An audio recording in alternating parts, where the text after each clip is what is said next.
আমরা বাংলাদেশের আইনের প্রতি খুবই শ্রদ্ধাশীল, বুঝছেন নি?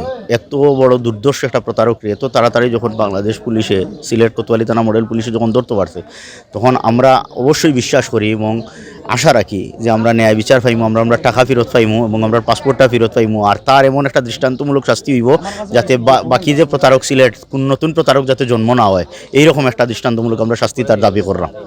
আর আমরা জেলা পারি আমরা প্রশাসনের কাছে আমরা করজোরে দাবি আমরা যে আমরা প্রতি বই গেছি প্রতিটা মানুষ, বুঝছেন নি?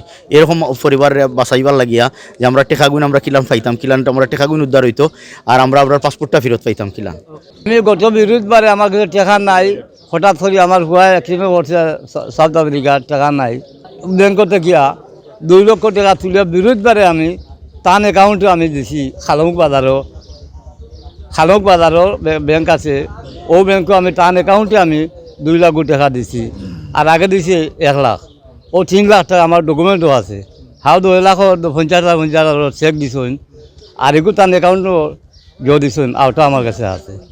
ও বিরোধবারে আমার হুয়া রাইজর ডাকাত গেছেও, আর আমি ও বিরোধবারে 11টার সময় টান অ্যাকাউন্টে টাকা গুণ দিছি। ও বিরোধবারে বিকাল টাইমে থাকি আর তার কোন খোঁজও নাই।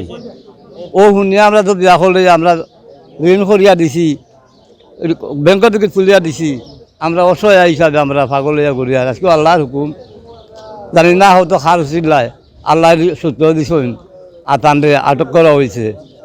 আমরা আইনের প্রশাসন ভাইয়ারা যারা ভাতিজা যা কষ্ট বুক করছেন, আমরা সহায়তা করছেন, আমরা আশা করি আর তারার মাধ্যমে আমরা গরিব গুরবা সমাধান পাইতাম, সুবিচারটা পাইতাম। আমরা তো থানার সাথে এগ্রিমেন্ট করছিলাম এবং তাই আমরা সাথে প্রতারণা করলাম। এখন প্রশাসনে তান্ডে গ্রেফতার করছে অতি দ্রুত।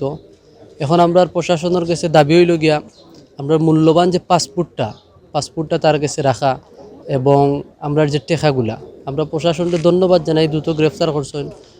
আমরা ও দাবিটা করি আর অতি দ্রুত আমরা এই টাকাগুলা এবং আমাদের পাসপোর্টগুলা যাতে ফেরত দেন। আমরা ইতিমধ্যে শুনছি তার যে অ্যাকাউন্ট আমাদেরকে যে চেক দিত আমরা টাকা দেওয়ার পরে ব্র্যাক ব্যাংক এবং মিডল্যান্ড ব্যাংকের যে অ্যাকাউন্ট, সেই অ্যাকাউন্ট থেকে ইসলামী ব্যাংক শরণখোলা শাখার একটা অ্যাকাউন্ট সাথী হালদার নামের মহিলার, উনার অ্যাকাউন্টে কয়েক কোটি টাকা ট্রান্সফার হয়েছে। আমরা প্রশাসনের কাছে জোর দাবি জানাবো এই অ্যাকাউন্টটা যাতে ফ্রিজ করে আমাদের টাকাগুলো দ্রুত ফেরত দেওয়া হয়। আমরা আশাবাদী থানা সহ প্রশাসক যারা আছেন, প্রশাসনের লোকেরা, তাদের কাছে আশাবাদী আমরা আমাদের টাকা এবং পাসপোর্টগুলো উদ্ধার হবে ইনশাআল্লাহ। যতটুকু দেখতে পাচ্ছি ওনাদের কর্মতৎপরতা দেখে আবারও দাবি জানাই আপনাদের মাধ্যমে ওনাদের কাছে যে আমরা যেন সুষ্ঠু বিচার পাই, ন্যায়ের বিচার পাই। অনেক মানুষ বড় কষ্ট করেছে, অনেকের মান সম্মান পর্যন্ত অনেক ধরনের, যে আমরা যেমন বড় ধরনের একটা ক্ষতিগ্রস্ত হয়েছি, আমাদের এই ক্ষতিগুলো যেন কাটিয়ে উঠতে পারি, আমরা এই আহ্বান করি।